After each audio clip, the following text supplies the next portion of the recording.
Hello everyone, I'm number one Marmaduke fan. Summa trigorum, summa spoilerum, summa tangentum. Dreadful California is another book I picked up maybe for free or for 25 cents in a pile of used books. And I mostly picked it up because I flipped through it and I saw the illustrations by James Alexander and I thought they were wonderful. I just thought I'd take a look at them. And then I started reading the captions of the illustrations and looking at the bio, and I realized what this book is. This book is from 1948, a perfect, highly, very polished and well-written satire on the entire state of California. And I think it's only funnier now because this was written in 1948, and in the decades since, California has it's a bleep hole country is what California is, and I can't wait for an earthquake to happen and for it to fall off into the ocean, and for the good part of California to be all that's left.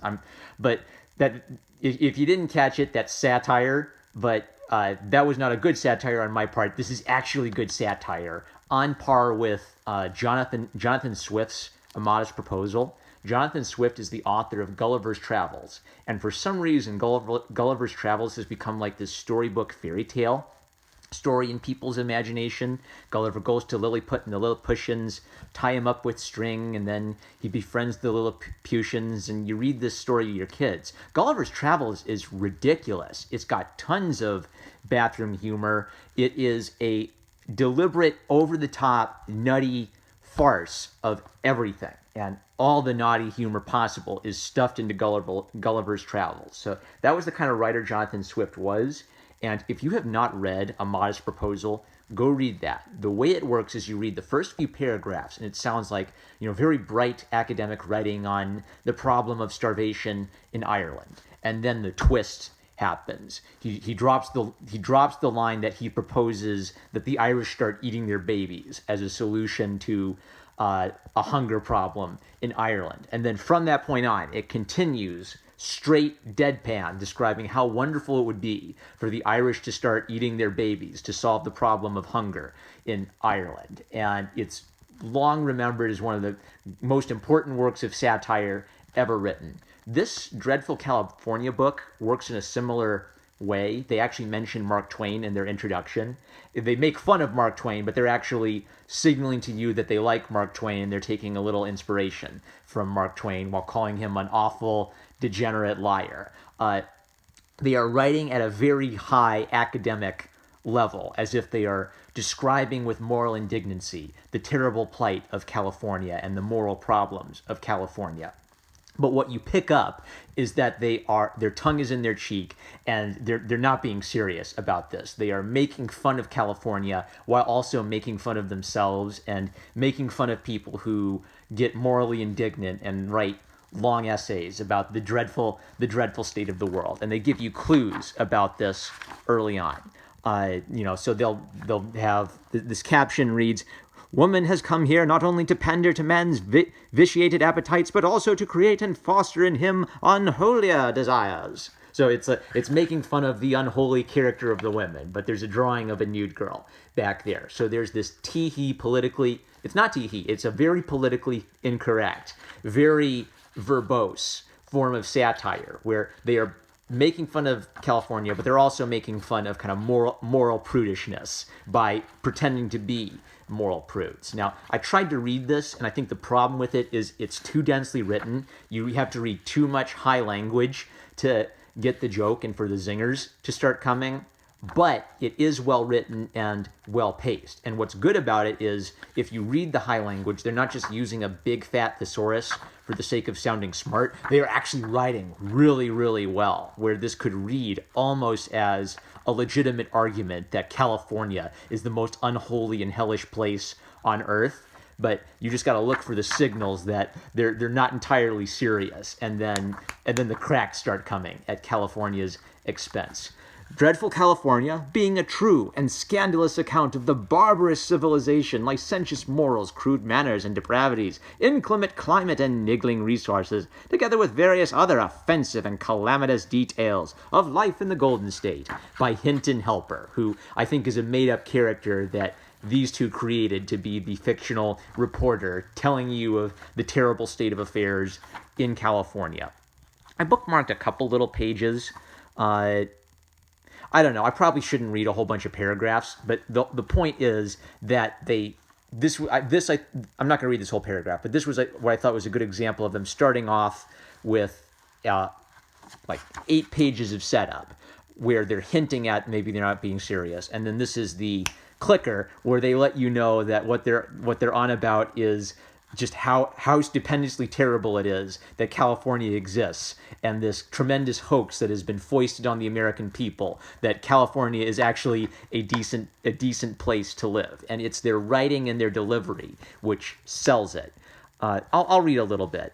The hoax to which we refer, and to the exposure and unmasking of which the author of this book dedicated himself, is on such a gigantic scale that, at its merest contemplation, reason may well totter upon its throne. Its compass embraces a structure of purest fakement and chican. I think I don't. Some of this is even beyond my vocabulary, so I don't know. And to an incalculable multitude of unsuspecting believers, it has been fobbed off as the very essence of verity itself. The innocent victims of its wanton falsification, fostered by indirection and discretion, too, must be beyond counter-comprehension. The hoax itself, staggering the human imagination with the dimensions of its scope and depravity, is, of course, the most monstrous and mischievous deception of all of the ages.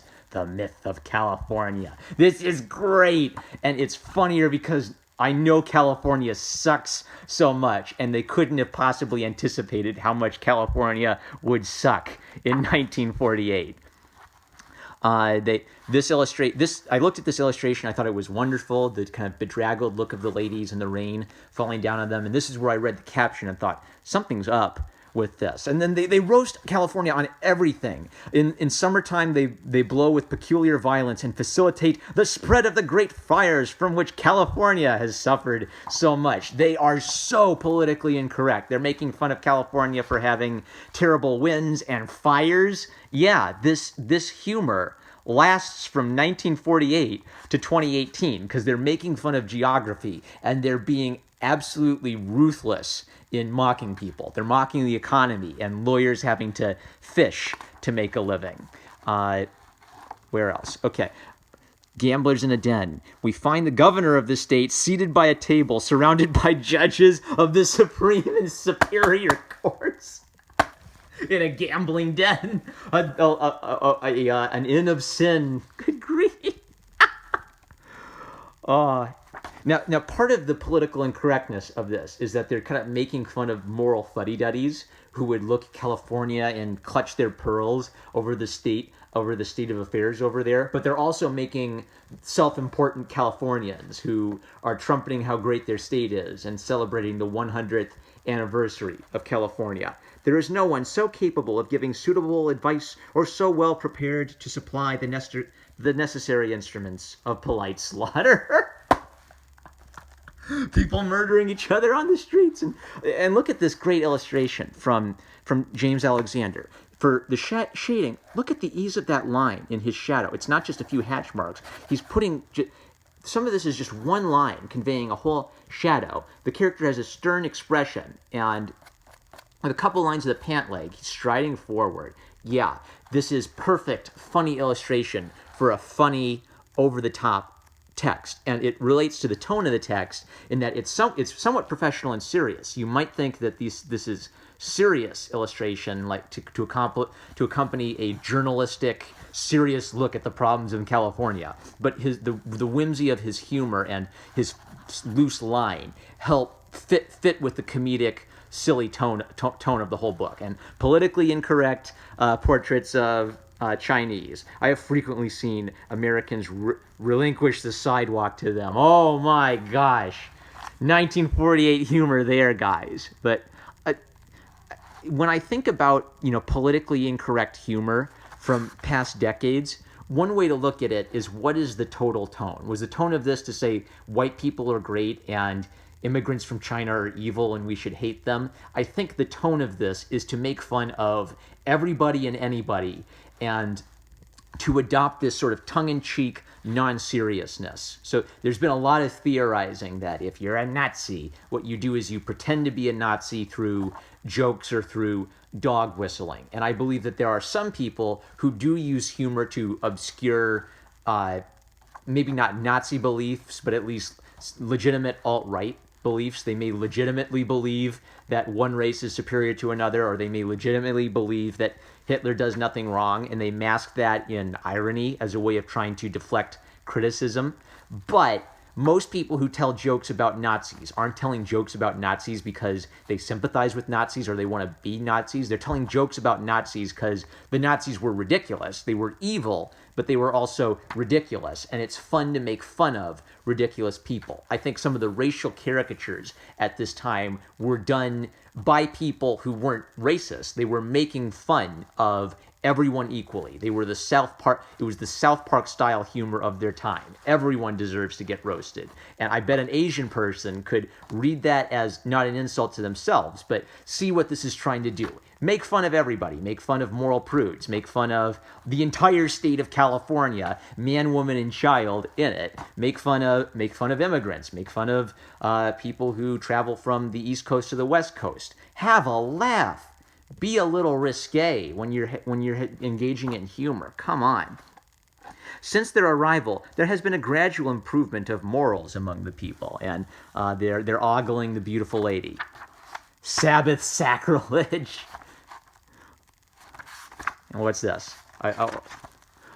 Look at this bedraggled guy with exaggerated facial features. Look at the bend in his legs and the curve of his back. Look at the bottle in his hand. Look at how he's darker than everything in the back. More politically incorrect caricatures of people. There was one, however, who attracted my particular attention on this occasion. So I didn't want to slog through this whole book because I kind of got the joke reading the introduction and little glimpses of each chapter. But I love the introduction and I love these illustrations. Look at that. A crowd of crazy people. This guy's just yelling, and this is the one guy who's in contrast to everything else, both in how he's drawn and in his expression compared to everyone else. This is like, it's like I found an unknown master, James Alexander, in this book. No one here can be successful unless he assimilates himself to the people. Hashtag build a wall. But he's assimilating himself to this bedraggled, lawless, gun-toting culture. So he's saying that people assimilate and they become horrible, terrible, awful Californians. Oh boy. We repair to the best hotel in the place, and they're stacked up five bunks in a row. Wow. Everyone's snoozing. One guy's waking up. Oh, okay, this one. What would we think of the Bells if they were to get in the habit of wearing false whiskers? What? Can you believe it? In 1948, women dressing as men, perish the thought, which would be the end of the world if that were ever to happen. Women in false beards, my goodness.